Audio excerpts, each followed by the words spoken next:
super heavyweight type of level. He's bench press 675.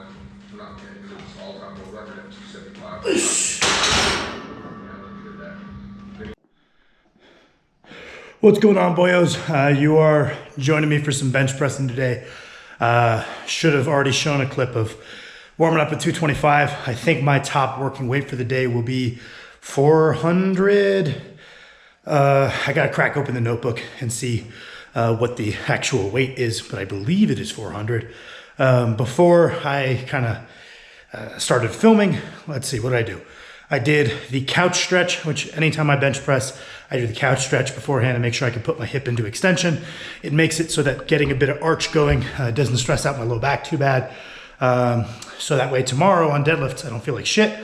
I did a little bit of T-spine mobility where I did arching over a roller and some cat camels, and then some quadruped elbow to ceiling. So you're on all fours, put one hand behind your head, rotate and point that elbow up towards the ceiling for reps to get my T-spine moving. And then between doing a couple rounds of these mobility drills for my T-spine, I just quickly did some lat pull downs to warm up my back. And I also did some wrist roller. So like the wrist extensor, flexor, you have a rope, you pull it up type deal. I've been having some issues with my wrist as I ease back into doing some push pressing for the first time in a long time. To be good at push pressing, being able to front rack is a huge plus. So that's something I've been working on, and it's been stressing out my wrists, and they've been hurting just a little bit, nothing too bad. But when in doubt, you haven't pain in a joint, you rarely go wrong just strengthening the surrounding musculature through a full range of motion. So my ankles were bugging me a little bit, aside from working on my squat mechanics and keeping my weight even in my feet and working on my ankle mobility. I just started training my calves and my tib ants through a full range of motion, and lo and behold, knock on wood, my ankles have not hurt in the 2 training cycles since I implemented that. Much the same, the idea is, okay, well, my wrists hurt. I will just train the muscles surrounding the wrist through a full range of motion and see if that's enough to make it go away. I'm curious to see. I don't think this is a blanket recommendation. By any means, I don't think being limited by your forearm strength is very common in the bench press at all, but I can tell you, looking back at my training history, especially when I was like all the way up to about 450 pounds. I would frequently, when I was grinding, the weight would roll in my wrist a little bit, which looked really scary. I only dropped it on myself once, and that was on a bent bar I was training at up in the Yukon area of Canada. So that was pretty obscure. It wasn't really something I had an issue with dropping it, but it would definitely halt the upward momentum in my bench press. And one of the things that I did to overcome this common issue I was having of wrist stability was to implement the hands open reps that I often warm up with to find the optimal place for me to put the bar to where there is no stress of the bar trying to roll. It's sitting in a well-balanced position. But that being said, the other side of the coin could be strengthening the forearms. And usually a multifaceted approach is the best approach. So I'm curious to see if this little bit of wrist extensor training, because I've always had pretty strong wrist flexors. So like the inner part of my forearm, always been pretty strong. Never been an issue. My grip's always been good, but the extensor's always been pretty weak. And it might have been a bit of a workaround to just do the hands open reps and never strengthen that musculature. So I'm really curious to see if I do this before my pressing sessions for just a couple of weeks, whether it makes a difference in how my benches feel. I don't think this is something that would apply to all that many people, but it's something that I'm interested to see. There's one high-level bencher I follow on Instagram who mentioned that he was running into like a hurdle around the 600 mark. And I think it's important to understand that if he's at the 600 mark, he's doing a lot of things correctly already. And those are the things that everybody should be focusing on long before they think about wrist training.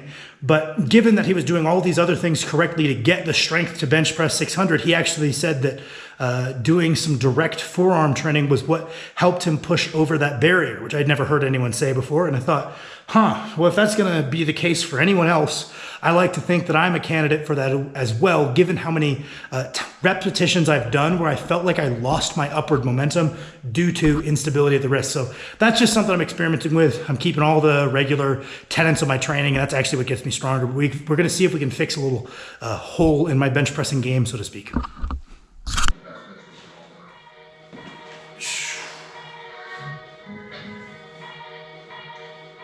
Besides like just practical experiences, I've been, you gotta look at where I started out. When I was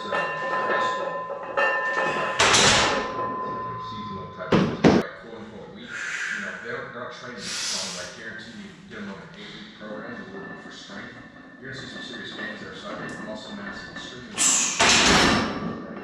And I think also you just can't keep training that way. I mean,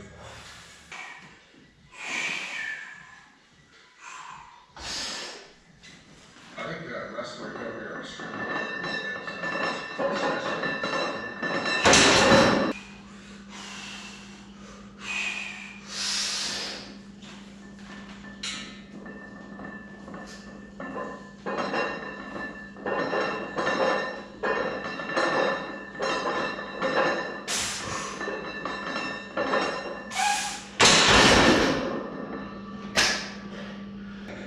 I saved up and I bought some new headphones, which I'm pretty stoked about, because I always used to train in a YMCA or my school gym or a gym where I didn't really know any people. Part of what let me like get focused enough and keep my head focused on the weights enough to continue getting to higher and higher levels was just the use of big on-ear headphones so I couldn't hear shit. I tried to always be aware of my surroundings so I wasn't just a dick and getting in people's way. But I always found that was like something that was really helpful for me to just kind of be in my own zone and get my training done really effectively. A while ago, my most recent pair of over-ear headphones broke, and I just used some AirPods that I got from my little sister. Yeah, it's the same thing. And they don't go as loud, and I don't feel like they block out the surroundings as much. And I didn't realize, even in my home gym where there aren't really any distractions, how much of a difference it has made in terms of my ability to get in the zone, so to speak. Just something about the on-ear headphones. It's something I've done since I was like 15, 16, first getting into this. And I kind of realized it the other week that was something that was absent because Max mentioned how much he likes wearing his over-ear headphones. And so I saved up for a little bit and I bought myself a pair. They're not very expensive. They're just a flash sale on Amazon. But I can tell it makes a huge difference. Just something that's been like kind of psychologically ingrained for me. And I don't worry about, oh, well, you should be able to get hyped up without them. Why? I can bring them to my competition and I can wear them right before I walk out to do the event, just like I might for a heavy lift. So I like them. I'm very happy with it. And it's already yielded like a measurable difference in my ability to get dialed in. So I'm pretty stoked. Just saw my first working set of 400 pounds for 6. I'm gonna do 6 again and then kind of just see where my fatigue is at. Kind of had like a 3x6 in mind. Maybe if there's a little bit more on the last set, I'll take it. But 3x6 was kind of the volume work I had in mind coming in.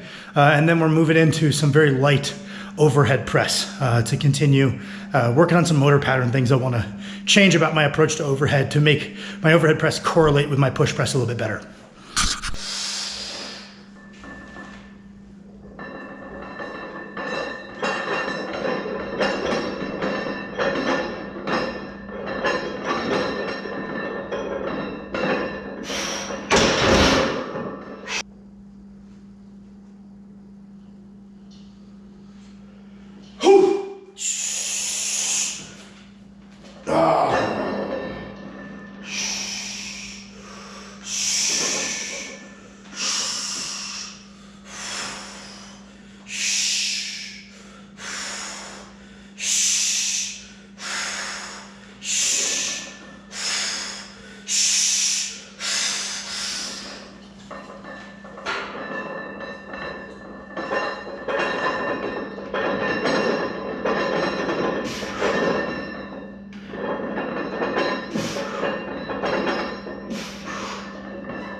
Okay, so normally I would have done some lat pull downs between the bench pressing and the overhead pressing as my antagonistic work for the day. We're opting out of antagonistic work today because I have deadlifts tomorrow, and my lats are relatively under recovered from the billion chin-ups I did after my Atlas stones 2 days ago. So I figured I'd probably be doing more harm than good forcing in those lat pull downs. I mean, I could do them light for active recovery. Intuition tells me to just skip them and let the lats recover a little bit so I can perform better tomorrow. Gonna move on to tricep press downs, some dips, and some quick curls. The old camera's running a little low on battery, so we'll see how far into that we make it.